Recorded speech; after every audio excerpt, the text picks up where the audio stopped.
especialmente a Rosa María Torrent, escritora y vecina de L'Hospitalet, que hoy tenemos el honor de que haya querido compartir en esta mañana de sábado sus experiencias personales. También agradecer a Albert Rivera que haya podido hacer un hueco en la agenda, con la apretada que la tiene últimamente, por la aparición en diversos medios de comunicación y el gran trabajo que hace en el Parlamento de Cataluña. Finalmente, agradecer a la Asociación Cereso y a la Asociación Almuna. Gracias por vuestra presencia y bienvenidos. Soy Noemí, coordinadora de la agrupación de Ciutadans en l'Hospitalet.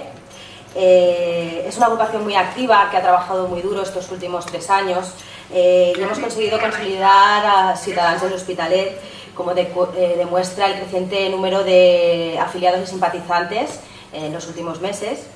Es por ello que estamos seguros que l'Hospitalet será clave en la consecución del grupo parlamentario propio de Ciutadans en las próximas elecciones autonómicas. En la actualidad, en la actividad de la agrupación cabe destacar nuestras propuestas encaminadas a recortar los desorbitados gastos en propaganda institucional del ayuntamiento, lograr una mayor transparencia en la gestión del ayuntamiento, buscar canales para aumentar la participación ciudadana en la toma de decisiones que repercuten en todos nosotros y en conseguir que el gasto de la administración repercuta directamente en el bienestar de todos los vecinos de la ciudad. En definitiva, nuestra propuesta es claramente la alternativa progresista en l'Hospitalet, porque hoy por hoy es más necesaria que nunca. Hoy presentamos la campaña Cataluña Somos Todos, que ha sido apoyada por diversas personalidades del mundo cultural y político.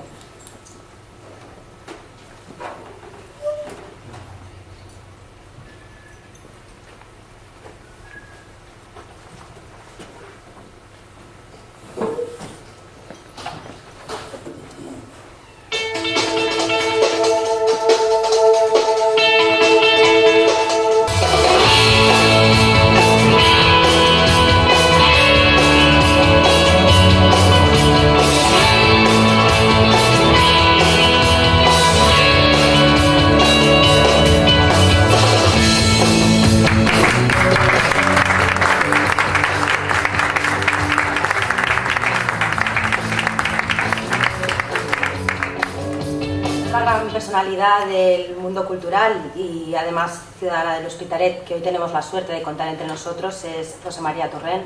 Rosa, muchas gracias por estar con nosotros y para apoyar este canto a la libertad y para contarnos tu experiencia personal con esa Cataluña oficial que nada se corresponde con la real.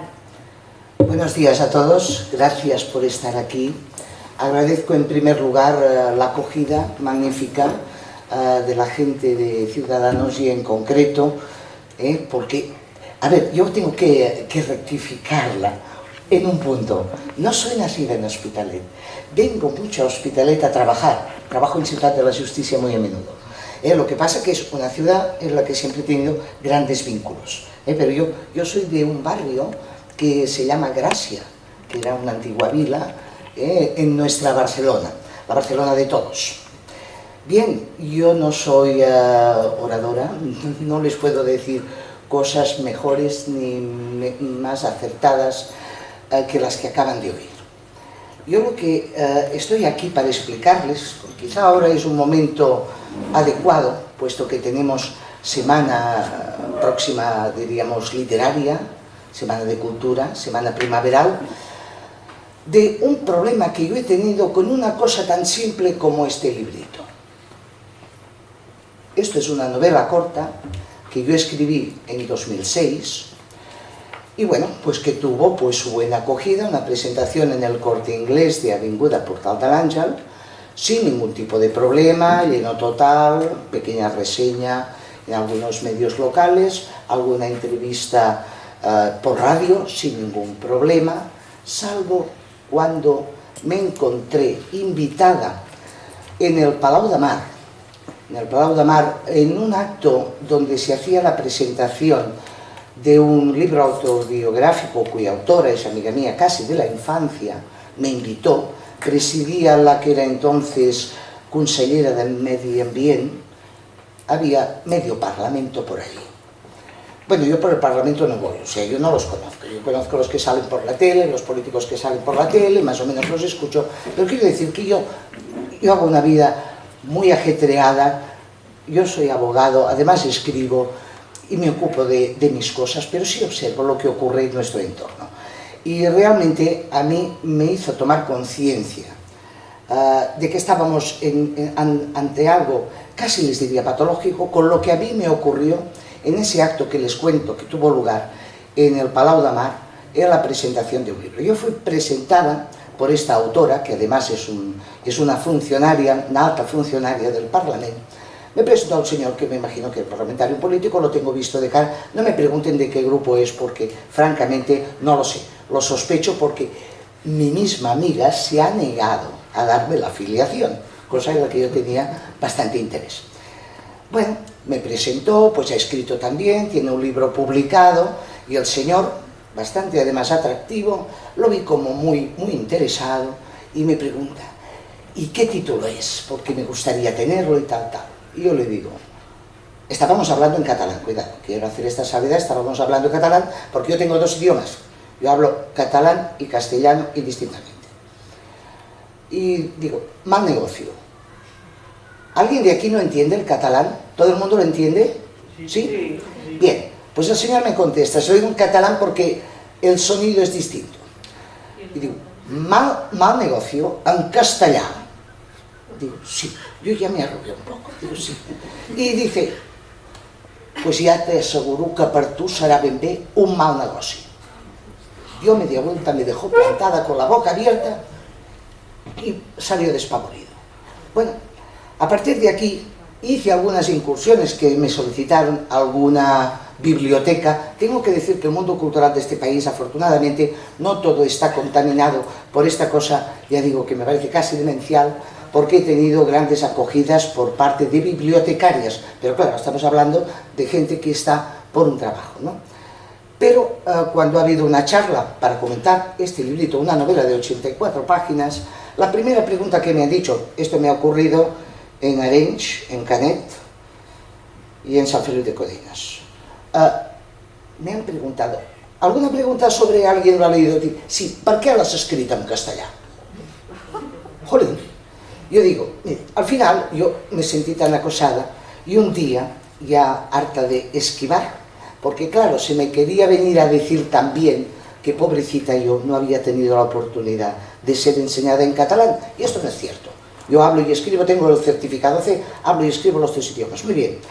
Y entonces dije, a ver, estamos hablando de cultura, estamos hablando de creación, dentro de mismo de estas situaciones, ¿no? Y digo, ¿a alguien se le ocurre que al señor Velázquez o al señor Van Gogh le tuvieran que decir qué amarillo tenía que usar para pintar un cuadro? Por favor. Entonces creo que esto hemos de ser conscientes de lo que ocurre, decirlo claramente, sin miedo a tener perjuicio. A mí me han dicho que sería un mal negocio, sí lo es, porque no, he tenido, si he ganado un premio, lo he ganado en Toledo, Esta es la realidad. Yo digo, seamos conscientes todos de que tenemos un problema, hay que hablar de ese problema y hay que mirar de solucionarlo. Pero hemos de ser francos, sinceros, y cuando nos encontremos con estas situaciones, decir, no me conculque usted mis derechos. Tengo derecho a, como ha dicho muy bien el señor Giraldo, pero como un poco, a sentir, a hablar, a expresarme y a pensar como mi libertad me dicte, no por las consignas que se me den.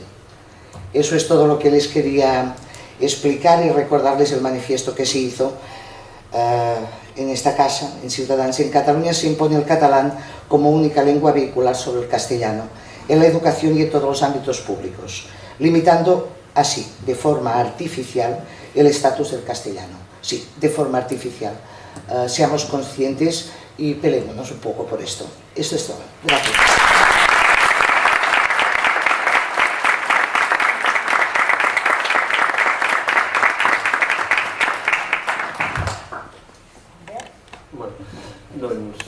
Bon dia a tothom, buenos días a todos.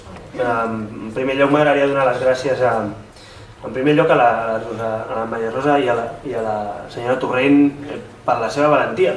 I és lleig dir-ho, perquè la veritat és que té nassos, si em permet l'expressió, que el 2010 escriure en una llengua o una altra o fer un quadre amb un color o un altre doncs sigui una qüestió problemàtica, que pugui ser un mal negoci, com deia. Però és la realitat i, per tant, jo li he d'agrair la seva presència i ens agrada molt a Ciutadans acollir gent que ens vingui a aportar el seu testimoni. També vull fer un agraïment especial a la Noemí i a tota l'agrupació de l'Hospitalet, una agrupació que està creixent, no és fàcil trobar un acte amb més de 100 persones un dia de cap de setmana amb aquest dia tan bo que fa, i això vol dir que la gent vol parlar de política, el que passa que no li agrada l'actual política, que és ben diferent. Jo crec que els ciutadans que estem implicats a la vida diària a les nostres ciutats, als nostres pobles, a la nostra societat, sí que volem fer política, perquè si no fas política te la fan uns altres per tu. Per tant, vam decidir donar el pas a fer política, i jo agraeixo molt també a totes les persones que estan aquí, també a les associacions que s'hi han sumat,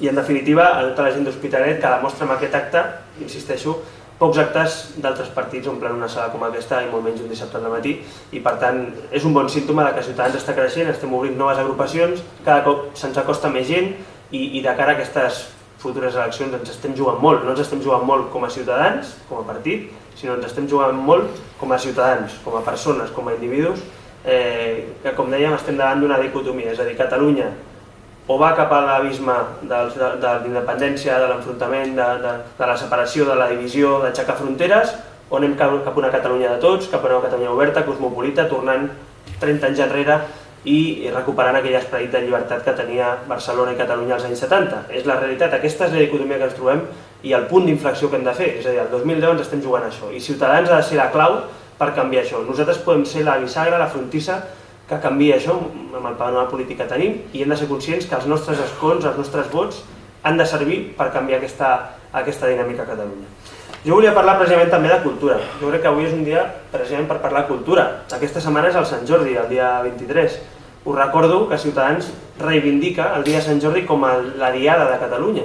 És a dir, com sabeu, la diada de l'11 de setembre és una diada fictícia, una diada inventada pels polítics per intentar seguir amb la confrontació amb la resta d'Espanya, per reivindicar mites del segle XVII i XVIII, i aquesta no és la realitat de Catalunya. A nosaltres ens agrada molt més el dia de Sant Jordi, el dia de la cultura, el dia de la Rosa, el dia definitiva dels valors cívics que es veuen el dia de Sant Jordi al carrer. Crec que tots els catalans ens podem sentir orgullosos del dia de Sant Jordi i no podem dir el mateix de l'11 de setembre, on es cremen banderes, hi ha enfrontaments, hi ha contramanifestacions i per tant no ens representa. Per tant, recordeu que aquest divendres tornarem a reivindicar, recollint firmes a la nostra web, repartint aquell manifest del 23 d'abril, que la Catalunya de tots vol una diada de tots, i la diada de tots en la que tothom, tots els catalans, ens sentim representats és la diada de Sant Jordi. Per tant, ho seguirem reivindicant. Però hi ha un tema molt important que, evidentment, és un símbol, el que diu la senyora Torrent, però la realitat és que a Catalunya hi ha un patró identitari.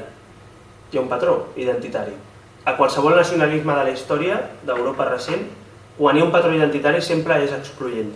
Quan s'intenta fixar un patró on tothom ha de ser igual, tothom ha de pensar igual, tothom ha de tenir la mateixa identitat, aquí parlem de llengua, però és que altres llocs ha estat raça, altres llocs ha estat religió, altres llocs ha estat origen, i aquesta és la realitat. I a Catalunya el que està passant és que alguns s'estan construint un xiringuito per ells, per la Catalunya oficial, entorn d'una excusa, que és una cultura uniforme, una llengua uniforme i una societat uniforme. I evidentment això va en contra de l'excel·lència, això va en contra de la pluralitat i això va en contra de les llibertats individuals. L'exemple d'aquesta novel·la, és a dir, no importa el contingut, sinó importa que ho has fet en castellà. Per què? Perquè t'has sortit del patró. Senyor Torrent, s'ha sortit del patró. És a dir, vostè no està conscient que s'ha sortit d'aquest patró i llavors sortir d'aquest patró per bona o dolenta els és igual, és a dir, el contingut ja no passa a un segon pla, i això és la realitat. Jo us explico un altre exemple també molt semblant que va passar, que a mi em va fer sentir ridícul d'un altre àmbit, de l'àmbit polític. Va venir el president del Parlament Europeu, després que ho deixés el senyor Borrell, va venir a Barcelona a un acte, va parlar de la situació econòmica a Europa, del Tractat de Lisboa, de com s'han de reformar les institucions europees, en fi, una xerrada molt interessant i molt profunda. I la primera pregunta que li van fer a aquell senyor, la primera pregunta, i la va fer Jordi Pujol, o sigui, l'expresident de la Generalitat, com un dinar entre polítics, la primera pregunta és i quan podrem tenir de llengua oficial a Europa el català? És a dir, si el president de Catalunya o l'expresident dona la imatge respecte al president del Parlament Europeu, la primera pregunta, en comptes de preguntar al Tractat de Lisboa com sortirem de la crisi, com ens integrarem, com farem davant de la immigració, la relació actual, com tindrem un patró únic amb criteris econòmics, financers... No, la pregunta era i per quan tindrem la llengua oficial el català a tota la Unió Europea? Doncs home, evidentment, primer és una evidència que és la preocupació principal de la Catalunya oficial, és a dir, a ells els preocupa més aquest patró identitari que com funcionin les coses. És aquella frase que el Francesc Carreras molt bé diu, que els importa més construir país i fer país que governar. Els preocupa més la construcció d'una nació i d'un estat que no pas el govern diari. Catalunya avui, cal recordar, és la regió europea amb més autogovern. La regió europea amb més autogovern sense que sigui pròpiament un estat, sinó part d'un altre estat o part d'un estat de la Unió Europea. És a dir, no hi ha excuses. Ara mateix Catalunya té unes competències que no té cap altra regió europea, superiors fins i tot a molts lànders alemanys, que és un sistema federal molt semblant a l'espanyol. Per tant, ja no hi ha excuses. El catalanisme polític està arribant al seu fracàs, a la seva fi. És a dir, al segle XIX potser tenia un sentit, però a Catalunya avui tenim dues llengües oficials, a Catalunya avui tenim un autogovern que supera qualsevol autogovern d'Europa i, per tant, no hi ha sentit de seguir reivindicant i seguir lluitant i seguir continuant cap a l'abisme. En aquest sentit, respecte a la cultura, cal recordar que Ciutadans està reivindicant una cultura de qualitat i que es doni suport a aquella cultura feta a Catalunya i per ciutadans que viuen a Catalunya, en funció només de que sigui a Catalunya i per ciutadans que visquin a Catalunya, independentment de si està fet en català, en castellà, o si és un quadre i està fet en groc o en vermell. És a dir, en definitiva estem demanant l'excel·lència per sobre de l'amiguisme. La prioritat ha de ser aquella cultura que doni una imatge i que en definitiva repercuteixi pel bé dels ciutadans de Cataluña. Y en ese sentido quiero recordar también lo que pasó en la Feria de Frankfurt. La Feria de Frankfurt desde luego fue vergonzoso para muchos catalanes, por lo menos para mí lo fue, pues que autores de gran repercusión incluso mediática, pero también por la calidad de sus obras, dejaran de ir a la Feria de Frankfurt cuando es la feria donde se iba a representar la cultura catalana. Es decir, en la Feria de Frankfurt no podían estar sentados los autores que más venden de Cataluña. ¿Por qué? Porque se salieron del patrón identitario, porque lo habían hecho en castellano, porque el señor Mendoza escribe en castellano y no podía ir a la Feria de Frankfurt, porque Mercé escribe en castellano y no podía ir a la Feria de Frankfurt, porque Félix de Azúa escribe en castellano y no podía ir a la Feria de Frankfurt. ¿Y eso es normal? ¿Es normal que tracemos una línea en la que no prime la calidad de nuestros autores, de nuestra cultura, sino prime solo la lengua en la que está hecha? Pues no. Y nosotros en aquel momento, evidentemente, protestamos en el Parlamento, pero el presidente Montilla, el que está hoy al frente de ese gobierno, es el que vetó, porque él es el presidente, es el que decide en definitiva quién va y quién no va a esa Feria de Frankfurt. Él fue el que vetó que los autores que escriben en castellano catalanes no fueran a esa feria, ¿no? Y la verdad es que no deja de ser una paradoja, ¿no? Que el presidente Montilla y que los socialistas sean los que veten a los autores que escriben en castellano. Pero esa es la realidad. Podemos engañarlos si queremos, podemos poner una venda en los ojos y decir que son los de Esquerra, que son los de Convergencia o que son los no sé qué. Pues la realidad es que quien gobierna es el Partido Socialista de Cataluña. Y esa es la realidad. Nos podemos poner una venda delante de los ojos y seguir pensando que eso no ocurre. Ayer mismo escuchaba en una tertulia, lo comentamos con un compañero, que los socialistas, ante la pregunta de por qué están sancionando a los comercios por rotular en castellano, decían que bueno, que eso era una cuestión que venía de Convergencia, es un socialista, pero que lo estaba aplicando Esquerra Republicana, y se quedaba tan ancho y lo decía en la radio, cuando es mentira. O sea, la agencia de consumo es del señor Castells, que es socialista. Es el Partido Socialista incluso quien tiene la consellería que está sancionando a los comerciantes catalanes. Por tanto, están engañando y tomando el pelo a los ciudadanos catalanes, intentando hacer ver que eso es, bueno, son estos de Esquerra, a ver si nos lo quitamos de encima, a ver si acaba este gobierno y luego ya estamos solos.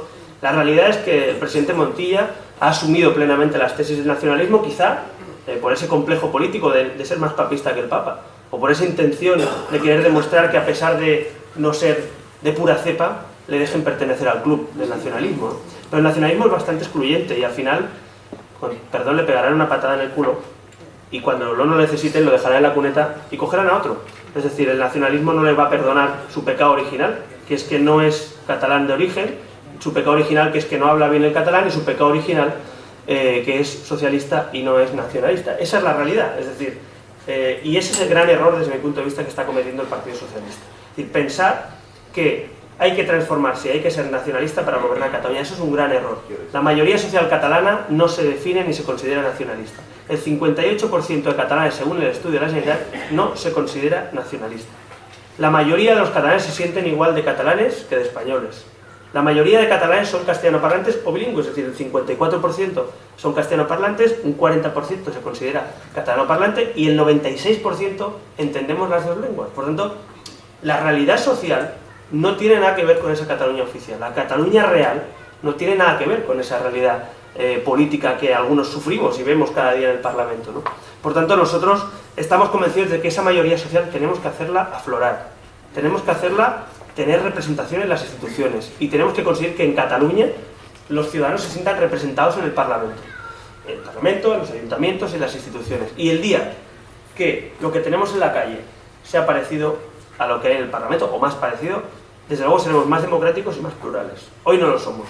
Ya creo que lo decía el presidente Suárez, ¿no?, en su día, cuando la transición, con la reforma política, dijo aquella frase de que había que hacer normal, en definitiva, lo que era normal en la calle, había que hacerlo normal en las instituciones. En aquel momento lo que era normal es que estábamos entrando en democracia y había que hacer el harakiri de las Cortes franquistas para pasar a la democracia. Bueno, pues en Cataluña también hace falta un harakiri.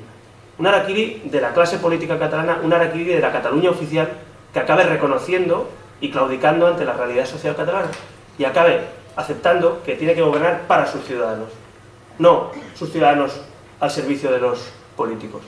Y ese es un concepto, si me permiten, que me gustaría explicar claramente porque creo que es el fundamento de la política. Es decir, los ciudadanos pagan impuestos y le pagan y nos pagan el sueldo a los que somos representantes públicos.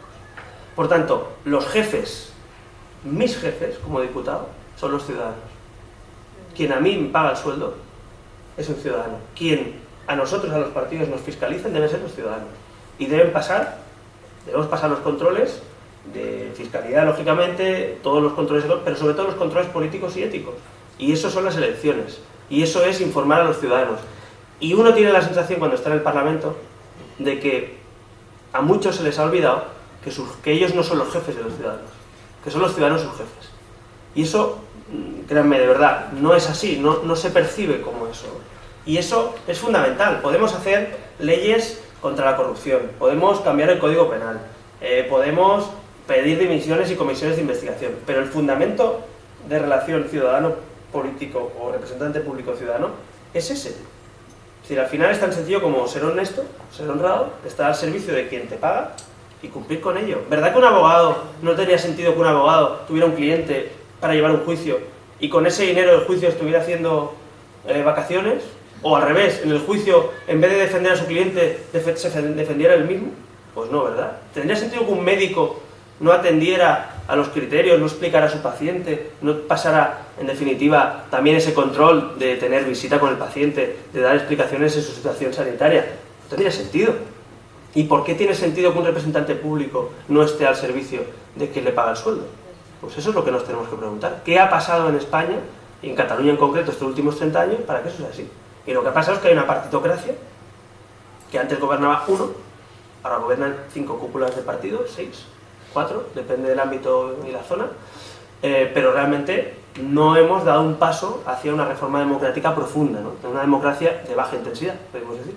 Una democracia que aún le falta muchísimo, que se hizo de esta manera transitoriamente para que hubiera estabilidad, supuestamente, pero 30 años después, señores, esto merece una revisión de arriba abajo. Y por tanto nosotros tenemos claras dos cosas. Primero, ese modelo de la Cataluña que somos todos, que en definitiva, hablando de cultura, significa lo que decíamos, que no influye a la lengua en que se hace. Y luego, otro concepto fundamental, que es la reforma democrática y la regeneración que necesita profundamente, urgentemente, España y concretamente Cataluña. Y en el caso de Cataluña, quiero comentar también, ya que ayer hubo, lógicamente, un pronunciamiento por el Tribunal Constitucional, quiero comentar también lo que nos parece, desde Ciudadanos, ese pronunciamiento y la situación que se pronuncia ahora, ¿no? Estos días habrán visto ustedes pues que parece ser que la culpa de tener un estatuto inconstitucional no es de los que lo han hecho, sino de los árbitros que tienen que juzgarlo. Es decir, esto es como uno que tiene que jugar un partido, ¿no? y va perdiendo el partido 5-0 y dice que es culpa del árbitro. Dice, oiga, no, usted está perdiendo por goleada y le han metido 5. El árbitro quizá puede ser más rápido, puede tener la vista un poco... o el árbitro quizá ha salido un poquito dormido a la segunda parte. Pero usted está perdiendo 5-0 el partido. Y usted ha perdido porque usted es muy malo. No porque el árbitro vaya en contra de usted. Y eso es lo que está pasando. El Constitucional es el árbitro al que le han pasado una patata caliente para decidir una patata de texto. Una patata. Pero no caliente, sino un mal texto. Un texto que no se adecua a la Constitución. Un texto que solo habían solicitado los políticos. Que la ciudadanía para nada necesitábamos otro estatuto. Solo les recuerdo una cosa, habían 83 competencias por desarrollar del estatuto anterior. ¿Y para qué necesitamos uno nuevo? Pues para que tuvieran ellos el juguete para otra cortina de humo y dedicarnos nuevamente a construir país y no a gobernar. No a gobernar para la ciudadanía, no a mejorar los servicios, porque gestores tampoco son muy buenos. Por tanto, en ese sentido nosotros queremos dejar claro una cosa. Creemos que lo que pasó ayer, en definitiva, es el desbloqueo de una vez por todas, el desbloqueo de esa futura sentencia constitucional. Y pregúntense, ¿por qué estaba bloqueada?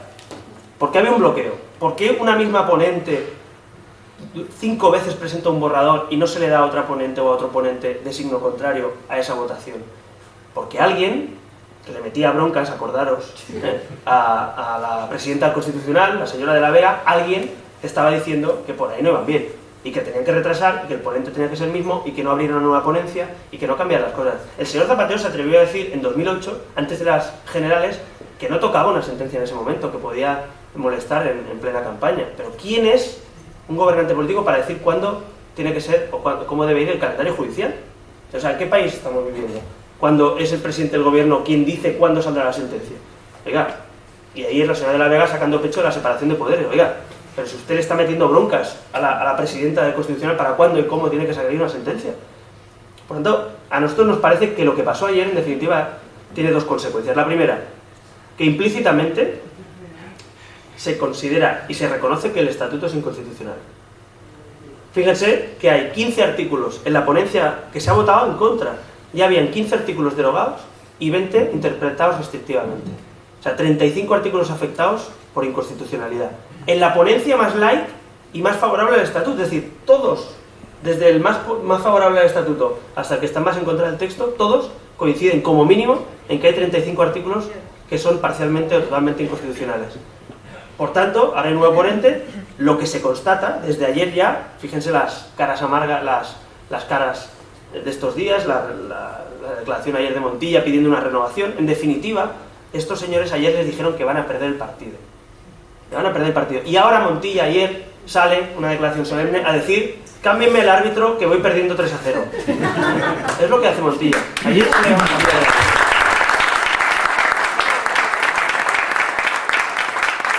Por tanto, nosotros creemos que las reglas de juego son para cumplirlas, están ahí para cumplirlas. No se trata de cambiar árbitros, se trata de que los ciudadanos le pasen las cuentas a aquellos que nos han metido en un callejón sin salida. Porque desde el 2003 en Cataluña nos llevan dando la paliza con el Estatut hasta 2010 y durará hasta el 2011. 8 años perdidos. La imagen de Cataluña por los suelos. El enfrentamiento y la crispación política. Eso que hablan ellos de desafección, que dicen que es porque el Estatuto no lo respeta y tal, es todo lo contrario. La desafección es ver que tú no llegas a pagar la hipoteca y que al que le pagas el sueldo, como decía antes, está hablando de un texto que no te importa nada. Y la desafección viene cuando tú tienes un problema porque en tu familia no entra un ingreso, porque en tu familia está todo el mundo en el paro, y resulta que hay unos señores que en el Palau de la Música o en el Ayuntamiento de Santa Coloma hacen desaparecer 30 millones de euros. Esa es la desafección que hay en Cataluña. La desafección no es por tener una nación, ni otra patria, ni no sé qué, no. La desafección de la que hablan, la han creado ellos. Y ellos deben ser los responsables. Y por eso ayer, señor Mas, señor Montilla, todos salieron a pedir el cambio de árbitro. Porque saben que les va a caer una. Les va a caer una cuando venga la sentencia. Porque la sentencia, como mínimo, van a ser 35, pero pueden ser 60, 40, 80 artículos que digan: señores, ustedes son unos irresponsables. No se puede legislar de espaldas a la norma, a la carta magna de un país, pero no aquí, en todos los países del mundo. ¿Se imaginan ustedes al presidente en Estados Unidos, de consenso con algún estado federal, ponerse a ir en contra de la Constitución americana? No, ni de coña, porque la Constitución americana es sagrada. como en cualquier país democrático, la norma, la Carta Magna es sagrada y si se quiere cambiar se siguen los mecanismos de cambio de esa norma, ¿no? Por tanto, nosotros respecto al estatuto creemos que ayer se dio un paso para el desbloqueo, estamos a la espera, y esperemos, ojalá, de que el nuevo ponente tenga la valentía también de cumplir con la ley y traer una ponencia que derogue aquellos artículos que no se adecuan a la Constitución. Y solo quiero recordar una cosa, de lo que estamos hablando, el estatuto, que aunque no nos preocupa porque no era necesario, pero cuidado, que si se queda como está, nos va a afectar muy y mucho. Voy a poner solo unos ejemplos concretos del estatuto, porque a veces la gente pregunta, bueno, esto del estatuto tampoco va con nosotros. Bueno, no va con nosotros, ya te lo cuento si va con nosotros. Es decir, las multas lingüísticas que van a subir hasta 10.000 euros por rotular en castellano en España y en Cataluña, emanan de este estatuto. Le legitima, lo consolida y va a ser inamovible. Es decir, van a tener la legitimidad. Y cuando alguien de nosotros en un parlamento saca una multa y diga, oye, es que usted está... Y dirá, ya, es que lo dice el estatuto. Y es constitucional o no es constitucional. Esa es la realidad. El tema de cultura, el argumento para subvencionar, ayudar a una parte de la cultura y abandonar a la otra, está en ese estatuto, que dice que la lengua preferente de Cataluña es el catalán. Quiere decir, como ellos entienden la preferencia así, la preferencia significa que a los demás ni agua. Y eso significa que autores, cantantes, escritores, cualquier tipo de cultura hecha en castellano va a ser considerada cultura extranjera en su país, extranjera, en Cataluña. Esa es la realidad. Eso es lo que va a pasar. Por tanto, eso es lo que hay en el estatuto. En el estatuto hay una cosa muy importante, que son los derechos de los ciudadanos. Y este estatuto actual, ya con la ley vigente, el Síndic de Greuges, con la ley del Síndic de Greuges, los catalanes ya no nos podemos dirigir al defensor del pueblo. Que lo sepan, no escriban cartas al defensor del pueblo. Se la van a devolver y dirá, según la última ley aprobada en el Parlamento de Cataluña, aquí tiene usted, y se dirige al síndic. ¿Y por qué, si es un derecho constitucional, dirigirse al defensor del pueblo? ¿Por qué por haber nacido en Cataluña o trabajar en Cataluña yo no tengo los mismos derechos que un murciano, que un madrileño o que un andaluz? ¿Por qué? Porque quieren blindar Cataluña de las instituciones del Estado. Quieren, como decía Maragall, que el Estado sea residual. Y el Estado es el que nos garantiza los derechos al final. Otro ejemplo, no nos vamos a poder dirigir al Tribunal Supremo. Es decir, cuando se consolide el Consejo General del Poder Judicial de Cataluña, que eso está a desarrollar, hay que modificar la ley orgánica, pero está por desarrollar en el estatuto, la última instancia va a ser el Tribunal Superior de Justicia de Cataluña. Y ellos, la Generalitat, va a colocar a los miembros, esto que tanto critican ahora ellos, del Consejo General del Poder Judicial Español, lo van a hacer ellos aquí, pero descarado. Y van a poner a los suyos en el Consejo General del Poder Judicial. Y la última instancia va a ser aquí. Y no vamos a tener derecho a la casación en el Tribunal Supremo como tienen el resto de españoles. Y eso es la fragmentación del Poder Judicial. Y eso es la fragmentación de la igualdad de derechos entre todos los españoles. Es así. Un cántabro va a poder dirigirse al Supremo y nosotros como catalanes no. Esa es la realidad. Ni al defensor del pueblo, ni al Supremo, no tenemos, por tanto, los mismos derechos. Nuestros hijos, los escolares catalanes, ya con la ley actual, no pueden educar a sus hijos, no pueden ustedes educar a sus hijos en catalán, en Cataluña, en castellano. No lo han podido hacer muchos años, porque ya viene de lejos, pero ahora lo han consolidado por ley. Hasta ahora era de facto. Y desde la ley de educación, que por cierto el SONO ha dicho que no va a recurrir al Constitucional, ahora ya no hay un solo colegio en Cataluña, un solo colegio, donde se pueda estudiar en bilingüe.